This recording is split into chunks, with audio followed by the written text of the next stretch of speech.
Hello students. पिछली video में हमने श्रेणी क्रम में प्रतिरोधकों को जोड़ा जाता है तो क्या होता है ये सब पढ़ा था। हमने क्रियाकलाप के द्वारा अच्छे से समझा कि जब श्रेणी क्रम में हम दो या दो से ज़्यादा प्रतिरोधकों को जोड़ते हैं तो जो कुल प्रतिरोध होता है उसे कैसे निकाला जा सकता है। उस परिपथ का कुल प्रतिरोध उन सभी प्रतिरोधकों के कारण कितना होगा वो निकाला जा सकता है। और वो हमने देखा था कैसे निकालते हैं। अगर हमारे पास दो प्रतिरोधक हैं R1 और R2, तो अगर उनको श्रेणी क्रम में जोड़ा गया है किसी परिपथ में तो उनका जो कुल प्रतिरोध होगा वो उन दोनों के जोड़ के बराबर होगा। तो सिर्फ इन दोनों प्रतिरोधकों को जोड़ना है, इन दोनों प्रतिरोधकों के प्रतिरोध के मान को जोड़ना है और कुल प्रतिरोध हमें प्राप्त हो जाता है। और हमने ये भी सीखा था इसमें कि जो विद्युत धारा सभी प्रतिरोधकों में से समान गुजरती है। अगर तीन प्रतिरोधक जोड़े हैं हमने या दो प्रतिरोधक जोड़े हैं, कितने भी प्रतिरोधक जोड़ लो, अगर परिपथ में प्रवाहित होने वाली विद्युत धारा जो है उसका मान 2 एम्पियर है तो वो हर प्रतिरोधक में से 2 एम्पियर विद्युत धारा ही गुजरेगी।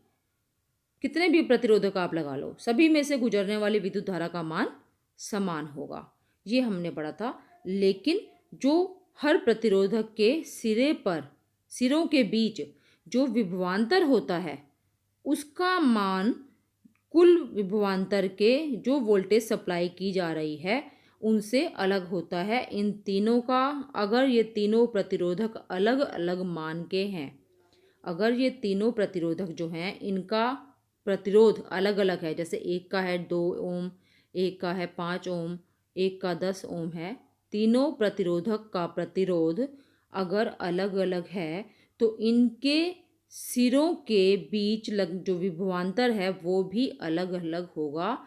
और जो कुल विभवांतर है उसका मान इन सब के सिरों के बीच लगने वाले विभवांतर के जोड़ के बराबर होगा। ठीक है, ये हमने श्रेणी क्रम में प्रतिरोधकों को जब जोड़ा जाता है तो कैसे हम कुल प्रतिरोध और कुल विभवांतर जो है उसको हम उनकी तुलना हम कर सकते हैं अलग अलग प्रतिरोध के मान से और अलग अलग प्रतिरोधक के विभवांतर से। ठीक है, तो आप ये सोच रहे होंगे कि मैं पार्श्वक्रम में मुझे पढ़ाना है लेकिन मैं सारा श्रेणी क्रम के बारे में या पिछली वीडियो के बारे में क्यों डिस्कस कर रही हूँ। वो इसलिए क्योंकि एक चैप्टर के अंदर कोई भी टॉपिक है वो पिछले टॉपिक से तो जुड़ा ही होता है। तो इसलिए जब हम नया टॉपिक स्टार्ट कर रहे हैं तो ये अच्छा रहता है कि हम पिछला टॉपिक थोड़ा सा रिवाइज कर लें। अब आपको पार्श्वक्रम में प्रतिरोधकों का संयोजन आसानी से समझ आ जाएगा श्रेणी क्रम का करने के बाद। अब आप देखिए, हमने ये तीन प्रतिरोधकों को पार्श्वक्रम में जोड़ दिया है और एक एमीटर लगाया है। ये हमने ये पढ़ा था कि पार्श्वक्रम में जब जोड़ते हैं तो तीनों प्रतिरोधक एक समान बिंदुओं से जुड़े हुए होते हैं। इनके जो अंतिम बिंदु होते हैं वो ये भी एक्स से जुड़ा है, R1 भी, R2 भी, R3 भी, और इधर से ये तीनों वाई बिंदु पर जुड़े हुए हैं। और इनके श्रेणी क्रम में हम क्या जोड़ते हैं, एमीटर।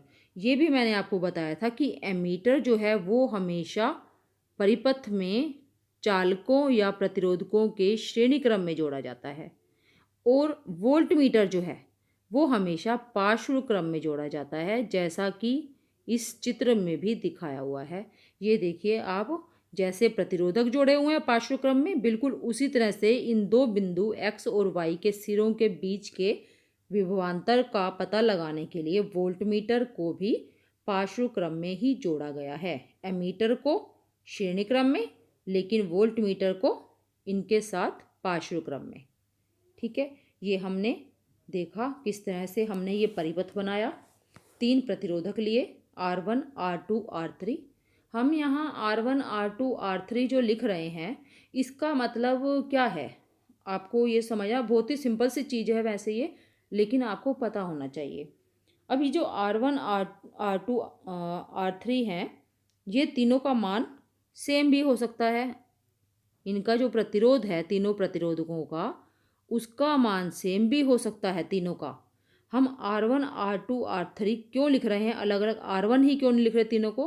क्योंकि कभी कभी ये अलग भी हो सकता है, सेम भी हो सकता है कोई दो सेम हो लेकिन तीसरा अलग हो, कोई भी दो सेम हो सकते हैं तीसरा अलग हो सकता है, या तीनों ही एक समान हो सकते हैं, तीनों का मान बराबर हो सकता है, या तीनों का ही मान अलग अलग हो सकता है।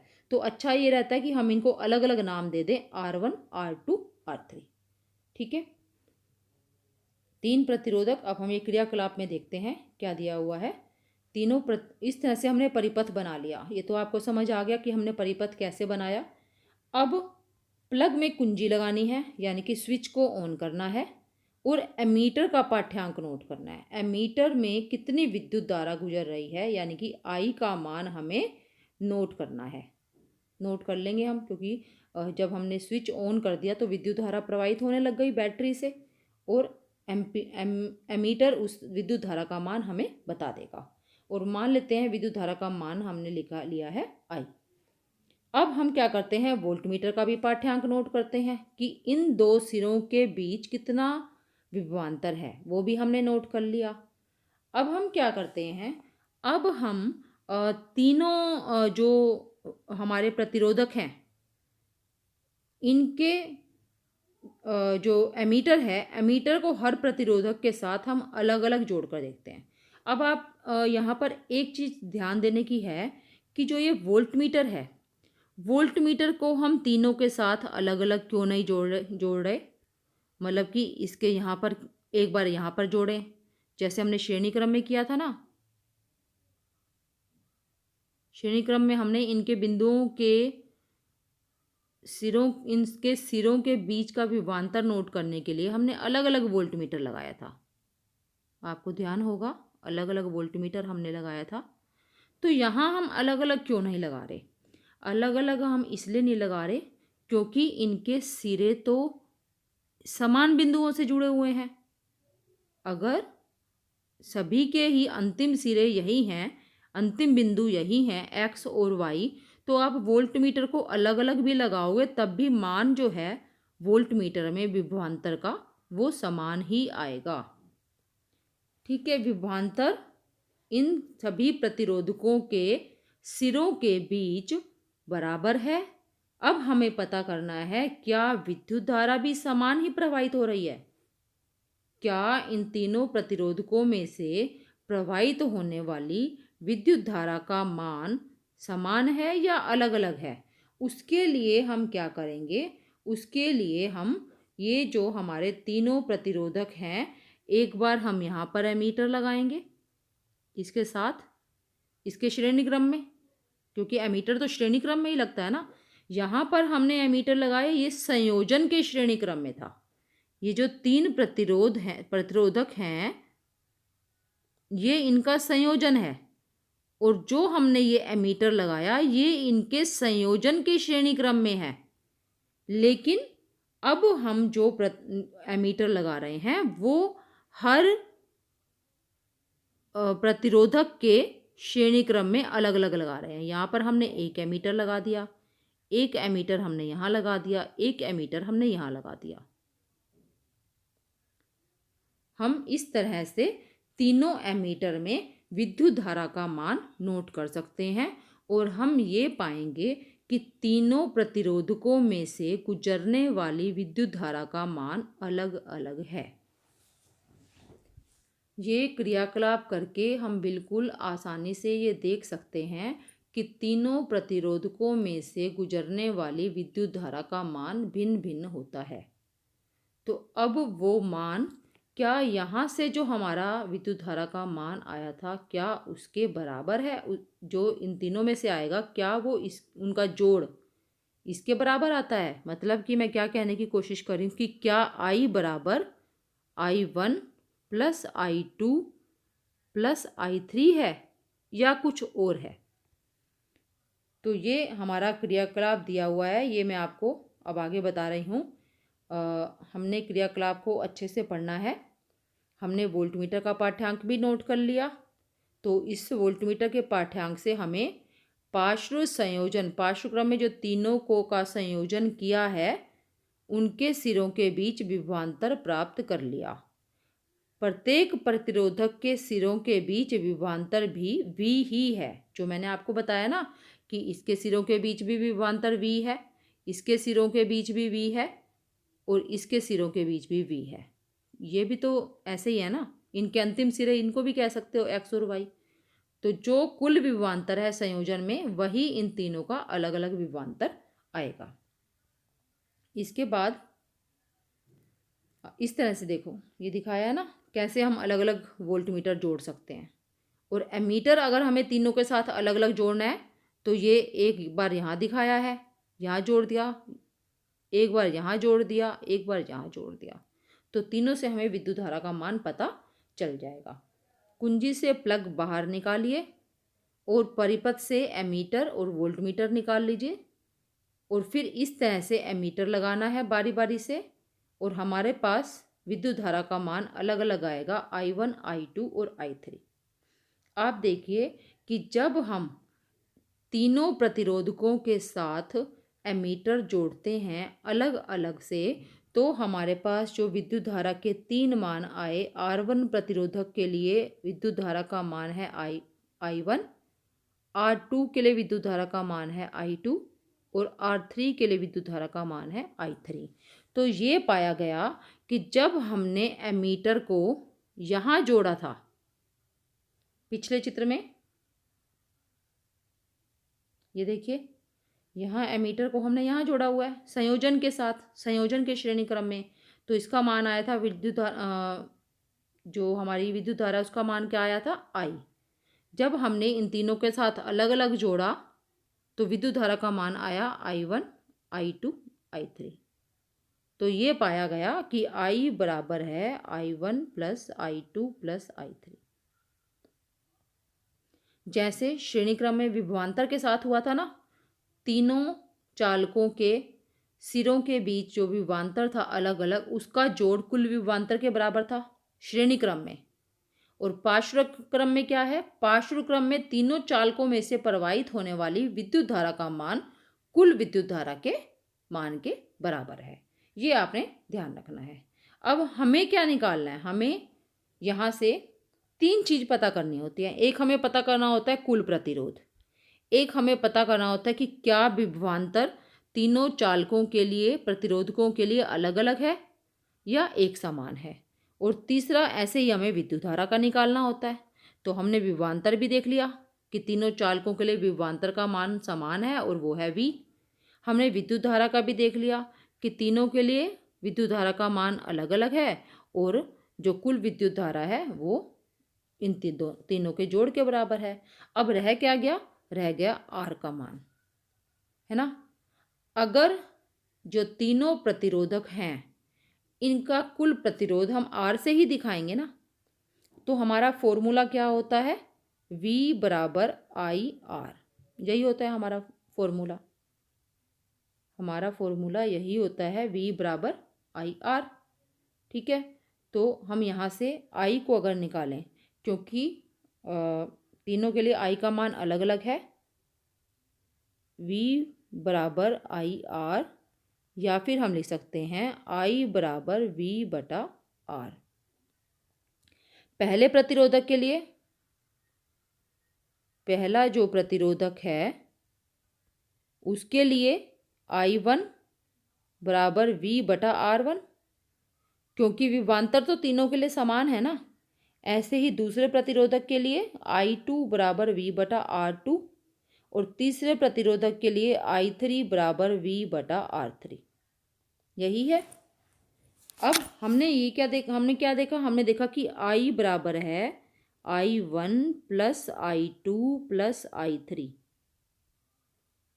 तो जैसे हमने श्रेणी क्रम के लिए किया था, हम इस वाली समीकरण में I1, I2 और I3 का मान रख देते हैं, तो हमारे पास क्या आ जाएगा, हमारे पास आ जाएगा ये V बटा R, ये V बटा R बराबर V बटा R1 प्लस V बटा R2 प्लस V बटा R3।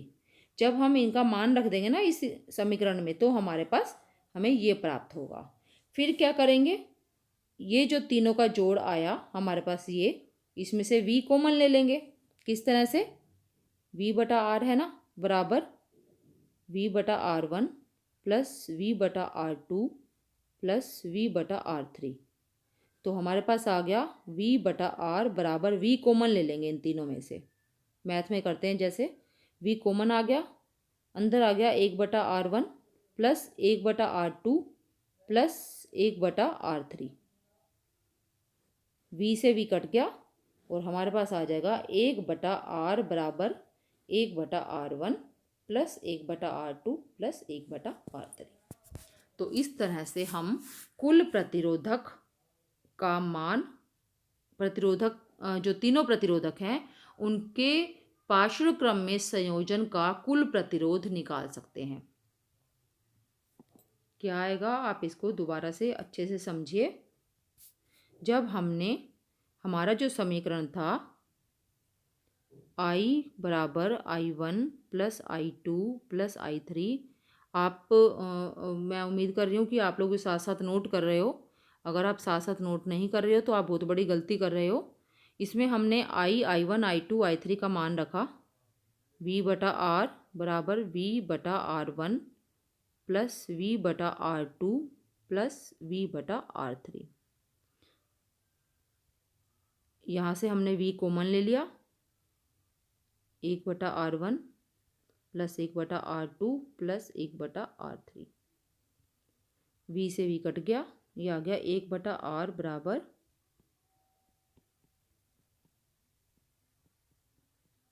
तो इस तरह से हम पार्श्व क्रम में संयोजित प्रतिरोधकों का कुल प्रतिरोध निकाल सकते हैं। लेकिन यहाँ से जो हमारे पास आएगा, हमारे पास आ रहा है 1/R, हमें निकालना होता है R का मान। तो क्या करोगे आप, जो इसका आंसर आएगा ना, इनको जोड़कर, जैसे मेरे पास आ गया, मान लो क्वेश्चन में भी मैं बताऊंगी, एग्जाम्पल में भी आपको, मेरे पास आ गया 1/R बराबर 3/10। लेकिन मुझे निकालना है R, मुझे तो कुल प्रतिरोध निकालना है ना। यहाँ से तो मेरे पास आया 1/R, तो मैं क्या करूँगी, दोनों साइड को उलट दूंगी। ये वाली साइड हो जाएगी R/1 और ये वाली साइड हो जाएगी 10/3।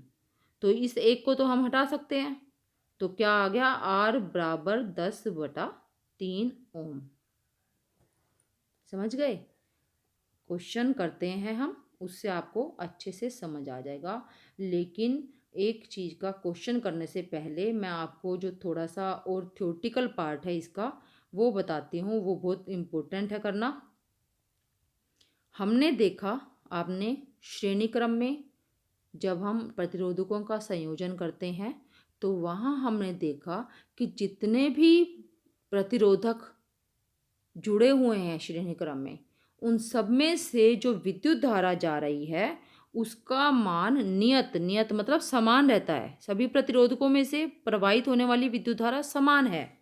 लेकिन हमारे घर में हम अलग अलग विद्युत उपकरण यूज़ करते हैं, आप जानते हैं सब। हम अपने घर में पंखा भी चलाते हैं, बल्ब भी चलाते हैं, कोई अपने घर में प्रेस चलाता है, कोई वॉशिंग मशीन चलाता है, कोई माइक्रोवेव ओवन जो होते हैं वो चलाता है, फ्रिज भी होते हैं, है ना। तो आपने इतना तो सुना होगा ना कि फ्रिज ज़्यादा बिजली लेता है, प्रेस ज़्यादा बिजली लेती है, ऐसा बोलते हैं ना, आम भाषा में हम यही बोलते हैं। जो बल्ब है, बल्ब जलाने पे ज़्यादा बिजली नहीं जाती है। जो पहले बल्ब आते थे जिनकी पीली लाइट होती थी, नॉर्मल जो बल्ब होते थे, वो ज़्यादा बिजली लेते थे। 60 वाट का बल्ब ज़्यादातर लोग लगाते थे।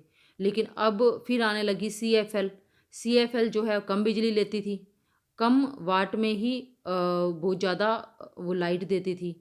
अब उससे भी ज़्यादा अच्छी लाइट्स आने लग गई हैं और वो है LED। तो हम यही कहते हैं ना कि कौन बिजली ज़्यादा लेता है, कौन बिजली कम लेता है। असल में क्या होता है कि वो अलग अलग विद्युत धारा उनको चाहिए होती है। जो बड़े उपकरण होते हैं ना, जैसे प्रेस है या टोस्टर है या फ्रिज है या वॉशिंग मशीन है, इनको ज़्यादा विद्युत धारा चाहिए होती है। अगर हम इन सबको समान श्रेणी क्रम में जोड़ दें, मान लो ये है मेरा बल्ब और ये है मेरी प्रेस, विद्युत इस्त्री कहते हैं इसको, मैंने प्रेस लिख दिया यहाँ पर। इन दोनों को अलग अलग विद्युत धारा चाहिए। अगर मैं विद्युत धारा जो आ रही है वो प्रेस के हिसाब से है तो बल्ब तो जल जाएगा, फूक जाएगा बल्ब, तो फ्यूज़ हो जाएगा, क्योंकि इसमें से तो उतनी विद्युत धारा प्रवाहित नहीं होनी चाहिए, इसको तो बहुत कम चाहिए। और अगर इसमें से उतनी विद्युत धारा प्रवाहित हो गई तो इसका जो एलिमेंट है वो फ्यूज़ हो जाएगा और बल्ब हमारा खराब हो जाएगा। प्रेस कैसे चलेगी? प्रेस भी नहीं चलेगी। क्यों? हमने जब ये चैप्टर स्टार्ट किया था तो हमने पढ़ा था कि जब तक परिपथ पूरा नहीं होता, पूरी तरह से बंद नहीं होता, तब तक विद्युत धारा प्रवाहित नहीं होती है। विद्युत धारा प्रवाहित होती रहे उसके लिए सारे पार्ट्स इस परिपथ के आपस में जुड़े होने चाहिए। अगर ये कहीं से भी परिपथ जो है टूट गया, कहीं से भी टूट गया अगर ये, तो विद्युत धारा प्रवाहित होनी बंद हो जाएगी। तो बल्ब के फ्यूज़ होने से क्या होगा? ये बल्ब फ्यूज़ हो गया, इसका मतलब है कि विद्युत धारा यहाँ से यहाँ नहीं जा पा रही है, और अगर यहाँ से यहाँ नहीं जाएगी तो प्रेस भी नहीं चलेगी। समझ गए आप? तो इससे आप एक चीज़ समझ रहे हो कि हमारे घरों में जितने भी विद्युत उपकरण हैं वो श्रेणी क्रम में संयोजित नहीं होते हैं। और इसमें एक ये भी चीज़ होती है कि अगर आप स्विच ऑन करोगे तो ये सब चीज़ें ऑन हो जाएंगी। बल्ब भी ऑन हो जाएगा, प्रेस भी ऑन हो जाएगी, पंखा भी चलना शुरू हो जाएगा, फ्रिज भी ऑन हो जाएगा। तो हमें सब चीज़ें नहीं चलानी होती हैं। हमें तो किसी एक टाइम पर, चाहे हम बल्ब मान लो रोज सारा दिन भी जला लें, लेकिन पंखा तो नहीं चलाएंगे हर टाइम, सर्दियों में तो नहीं चलाएंगे।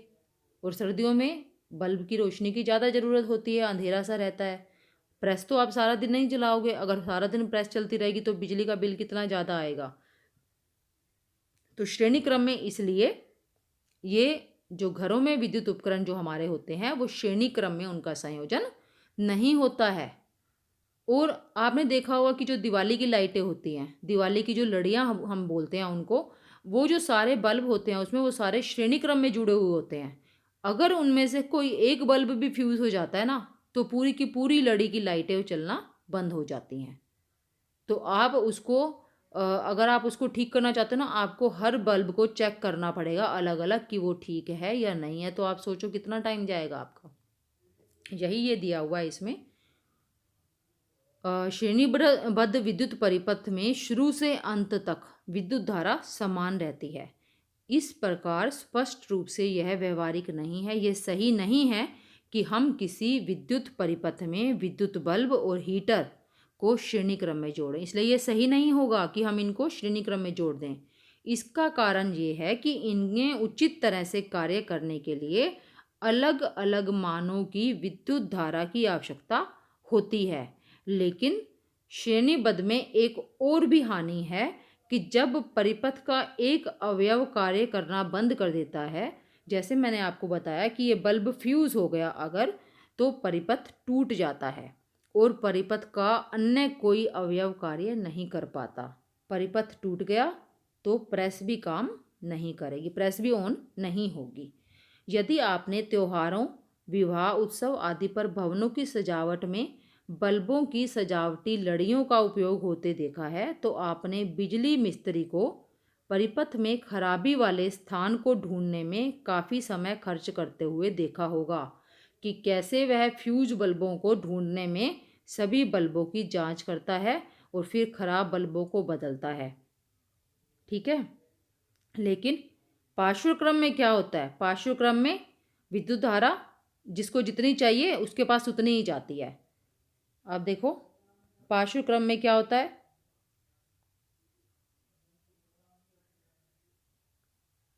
हमने देखा ना कि विभवांतर तो तीनों के सिरों पर समान है, सिरों के बीच, लेकिन तीनों में से जो विद्युत धारा है इसमें से अलग विद्युत धारा जाती है, इसमें से अलग जाती है और इसमें से अलग जाती है।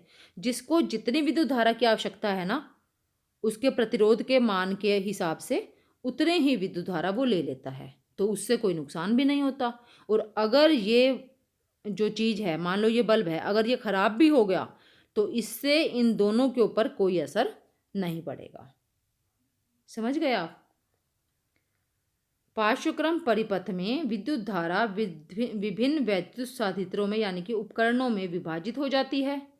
पार्श्व परिपथ में कुल प्रतिरोध 12.18, ये समीकरण जो हमारा था ना 1/R वाला, वो वाला, उसके अनुसार घटता है और यह विशेष रूप से तब अधिक सहायक होता है जब साधित्रों के प्रतिरोध भिन्न भिन्न होते हैं। जैसे मैं बता रही हूँ ना आपको कि ये बल्ब है, ये हीटर है, ये प्रेस है, तीनों का प्रतिरोध अलग अलग होगा।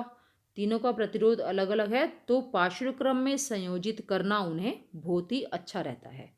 उन्हें उचित रूप से कार्य करने के लिए भिन्न विद्युत धारा की आवश्यकता होती है। अब आपको पता चल गया होगा कि श्रेणी क्रम में प्रतिरोधकों को या चालकों को संयोजित करने के क्या फायदे हैं क्या नुकसान है, और पार्श्वक्रम में जोड़ने के क्या फायदे हैं। आपको ये अच्छे से समझना होगा। इसके बाद मैं आपको कुछ क्वेश्चंस जो हमारे इसमें दिए हुए हैं एग्जांपल्स वो करवाती हूँ ताकि आपको समझ आ जाए, क्योंकि एग्जाम्स में आते हैं तो आपको आने चाहिए ये। पहला क्वेश्चन है चित्र 12.10 के जो पहला चित्र था उसमें 3 प्रतिरोधक थे ना। ये मैं चित्र ही बना देती हूँ। इस तरह का चित्र था हमारा।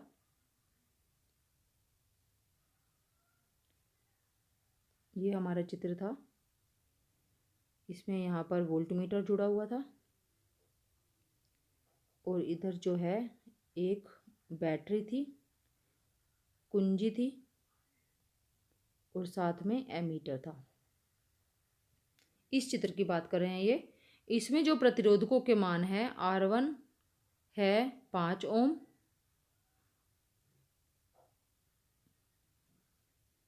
R2 10 ओम है और R3 30 ओम है।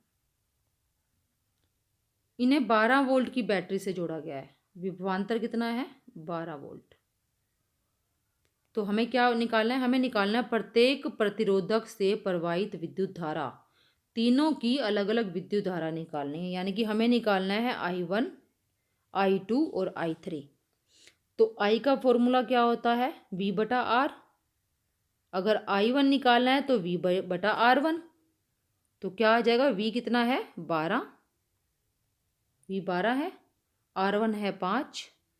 तो हमारा आंसर आ गया ये 2.4 एम्पियर। फिर हमें निकालना है I2। V/R2 बराबर कितना है हमारा R2? R2 है हमारा 10।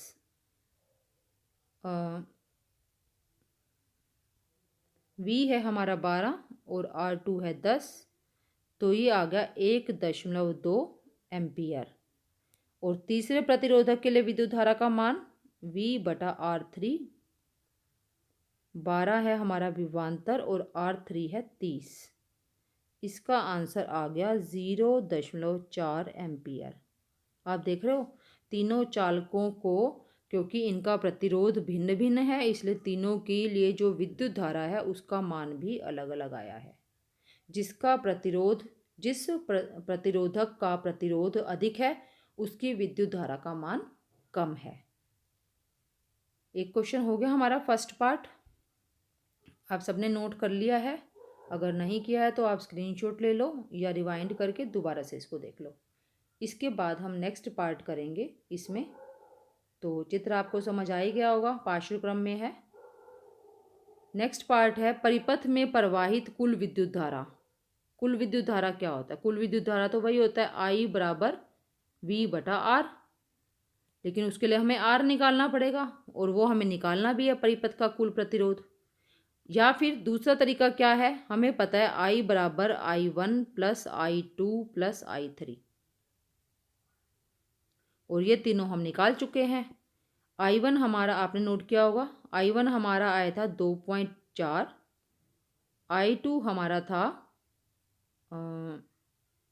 1.2 और I3 था 0.4। तो हमारी विद्युत धारा का मान आ गया I बराबर 4.0 एम्पियर। तीनों को जोड़ोगे तो आपका आ जाएगा 4.0 एम्पियर। ये हमारा सेकंड क्वेश्चन हो गया, बी पार्ट। अब थर्ड पार्ट हमें करना है कुल प्रतिरोध। कुल प्रतिरोध का फॉर्मूला हमें पता है। पार्श्वक्रम में जब संयोजन होता है तो फॉर्मूला है 1/R1 plus 1/R2 plus 1/R3। ये बी पार्ट है और ये हम कर रहे हैं सी पार्ट।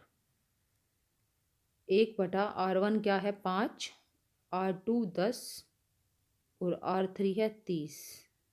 इनका एलसीएम लेंगे, एलसीएम आ जाएगा 30, 6 जमा 3 जमा 1, मैथ है सिंपल, आप कर सकते हो। 1/R बराबर आ गया 10/30। लेकिन हमें निकालना है कुल प्रतिरोध, यानी कि हमें R का मान निकालना है। R का मान मैंने आपको जैसे बताया था उलट देंगे, R/1 हो जाएगा, इसको भी उलटना पड़ेगा, तो ये हो जाएगा 30/10 और 30/10 क्या होता है 3। हमारा आ गया आंसर 3 ओम। ये मैंने जो है ना आपको सिर्फ समझाने के लिए पूरा करके दिखाया है, वरना इसकी ज़रूरत नहीं थी हमें करने की। क्यों ज़रूरत नहीं थी? क्योंकि हम सीधा इस फॉर्मूले से हमारे पास आई आ गया, वी हमें दे रखा है 12 वोल्ट, तो आर हम निकाल सकते हैं। आर बराबर V/I।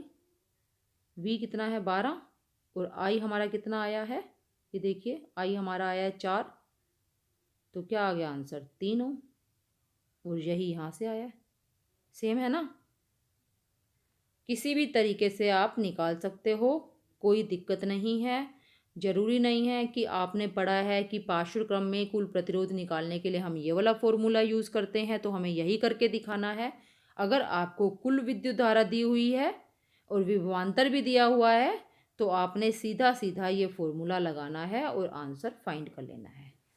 अगर आपको विभवांतर नहीं दे रखा, विद्युत धारा नहीं दे रखी है कुल विद्युत धारा, तो आपने ये वाला फॉर्मूला ही लगाना है। 1/R बराबर 1/R1 plus 1/R2 plus 1/R3। Okay, ये हमारा ये क्वेश्चन हो गया। इसके बाद मैं आपको नेक्स्ट क्वेश्चन करवाती हूँ। ये देखिए आंसर दिया हुआ है, यहाँ पर सोल्व किया हुआ है। तो इसमें इसी तरह से ही निकाला है, जो फॉर्मूला था आर का मान निकालने के लिए यही यूज़ किया है। लेकिन मैंने आपको बताया है कि हम आर का मान इस फॉर्मूले से भी निकाल सकते हैं, क्योंकि वी हमें 12 वोल्ट दिया हुआ है और आई देखो यहाँ से इनका भी 4 एम्पियर, क्योंकि सेम ही आएगा आंसर, तो 3 ओम आंसर यहाँ से भी आ सकता है। ओके, नेक्स्ट क्वेश्चन देखिए, थोड़ा सा कंफ्यूजिंग है ये, ध्यान से समझना इसको। अगर आपको ये डायग्राम समझ आ गया ना, ये चित्र समझ आ गया जो दे रखा है, तो आपको क्वेश्चन सोल्व करने में कोई दिक्कत नहीं होगी। सबसे इम्पोर्टेंट है इस परिपथ को समझना। परिपथ में क्वेश्चन पढ़ने से पहले आप परिपथ को समझो। आप देख रहे हो कि ये जो दोनों प्रतिरोधक हैं इनको कैसे जोड़ा हुआ है, पार्श्व क्रम में। ये 3 प्रतिरोधक हैं और 3 हैं, इनको कैसे जोड़ा हुआ है, पार्श्व क्रम में। ये भी पार्श्व क्रम और ये भी पार्श्व क्रम। लेकिन इनका जो संयोजन है ये बन गया एक संयोजन, और इसका संयोजन, इनको आपस में कैसे जोड़ा हुआ है, इनको जोड़ा हुआ है श्रेणी क्रम में। अगर मैं इसको, आप देखो, अगर मैं इसको R1 R2 ना समझकर मैं इसको R' लिख दूं, क्योंकि ये संयोजन है पार्श्व क्रम संयोजन, इसका कुल प्रतिरोध मान लो आ गया R', तो मैं R' लिख देती हूँ। और इन तीनों के संयोजन का कुल प्रतिरोध आ गया R'। तो आप देखो ये R1 और ये R' और ये R', ये दोनों श्रेणी क्रम में नहीं जुड़े हुए, है ना। क्वेश्चन आ गया समझ आपको। पहले ये संयोजन जो है ऊपर वाला, ये पार्श्व क्रम में है, ये भी पार्श्व क्रम में है, लेकिन जो ये संयोजन है दोनों, ये आपस में श्रेणी क्रम में है। अब क्वेश्चन पढ़िए। इस चित्र में R1 दिया हुआ है, ये 10 ओम है, R2 40 ओम है, R3 30 ओम है, R4 20 ओम है और R5 है 60 ओम। तथा प्रतिरोधकों के इस विन्यास को 12 वोल्ट से संयोजित किया हुआ। ये जो बैटरी है ये है 12 वोल्ट की। परिपथ में कुल प्रतिरोध निकालना है, पूरा प्रतिरोध, कुल प्रतिरोध परिपथ में। तो इसका मतलब क्या है कि पहले हम इनका 1/R' मान लेते हैं। जैसे मैंने इसमें भी R' बताया हुआ है इन दोनों का जो कुल प्रतिरोध है वो है आर डैश। मान लिया, आप कुछ भी मान सकते हो, आप आर ए भी मान सकते हो, आर एक्स भी मान सकते हो, कुछ भी मान सकते हो आप, या एक्स वाई जेड भी मान सकते हो। और आर थ्री और इन तीनों का दे रखा है आर डबल डैश से। ठीक है, तो हम उसी तरह से ही कर लेते हैं इसको। आर डैश 1/r डैश बराबर 1/10 प्लस 1/40, जैसा ये देखो ये किया हुआ है। ठीक है, सोल्व करके आ जाएगा आपका 1/r डैश बराबर, मैं आपको समझाने के लिए बता रही हूँ, 1/r डैश आ गया हमारा 5/40। तो r डैश क्या होगा, 40/5 आ गया 8 ओम। समझ गए, 8 ओम आ गया, यहाँ तक समझ गए आप। जो पहला हमारा संयोजन है r डैश, ये आ गया 8 ओम। अब ये वाला पार्श्वक्रम संयोजन देखते हैं। इसका जो कुल प्रतिरोध है वो हम निकालेंगे। 1/r डबल डैश बराबर 1 कितना है इनका प्रतिरोध, 30 प्लस 1/20 प्लस 1/60। ये देखिए ये आ जाएगा r डबल डैश बराबर 60/6, उलट दिया ना मैंने इनको, तो ये आ गया 10 ओम। समझ गए, तो इसका आ गया 8 ओम और ये आ गया 10 ओम। अब ये दोनों कैसे जुड़े हुए हैं, श्रेणी क्रम में। तो श्रेणी क्रम में कैसे निकालते हैं, श्रेणी क्रम में सीधा इनको प्लस कर देना है आपने। ये था 8 और ये था 10, 18 ओम। तो परिपथ का कुल प्रतिरोध क्या आ गया, 18 ओम। अब परिपथ में प्रवाहित कुल विद्युत धारा, आपके पास कुल प्रतिरोध दिया हुआ है, आपको V भी दिया हुआ है, सीधा विद्युत धारा निकालिए आप। I बराबर V/R। V है 12 और R हमारा कुल प्रतिरोध कितना आया है, 18। तो आंसर आ जाएगा इसका 0.67 एम्पियर। सोल्व करोगे ना आप, 12/18 को 6 दूनी 12, 6 18, तो 2/3 बराबर 0.67 एम्पियर। है ना इजी। एक बार डायग्राम समझने की, परिपथ समझने की ज़रूरत है, उसके बाद क्वेश्चन बिल्कुल मुश्किल नहीं है। ये देखिए आंसर यही है, 0.67 एम्पियर। इनको आप अच्छे से करो, और अगर कोई भी प्रॉब्लम है आप मेरे से पूछ सकते हो। और जो क्वेश्चंस दिए हुए हैं, जो आपके टेक्स्ट बुक के क्वेश्चंस हैं, ये आप अपने आप से करिए समझ के, और अगर कुछ समझ नहीं आता है तो आप मेरे से पूछ सकते हो। एक इसमें ये क्वेश्चन है, ये मैं आपको ये वाला नेक्स्ट वीडियो में समझाऊंगी, क्योंकि ये क्वेश्चन और या फिर ऐसा क्वेश्चन, ये भी और ये भी, ऐसे क्वेश्चंस एग्ज़ाम में ज़रूर आते हैं। ऐसा क्वेश्चन एग्ज़ाम में ज़रूर आता है, इनमें ज़्यादातर यही आता है। हैं दोनों एक ही टाइप के, लेकिन ये आता है ज़्यादा। ये थोड़ा सा अलग है, ये थोड़ा सिंपल है, ये थोड़ा सा कंफ्यूजिंग है। तो हम ये नेक्स्ट वीडियो में करेंगे। आप पहले इसको अच्छे समझिए, जिससे जो ट्राई करना है सबको, ये नहीं है कि मैं ही समझाऊंगी, आप लोग ट्राई कर सकते हो, आप लोग खुद से भी कर सकते हो इस क्वेश्चन को। काफ़ी बच्चे सोल्व कर भी लेते हैं। ओके।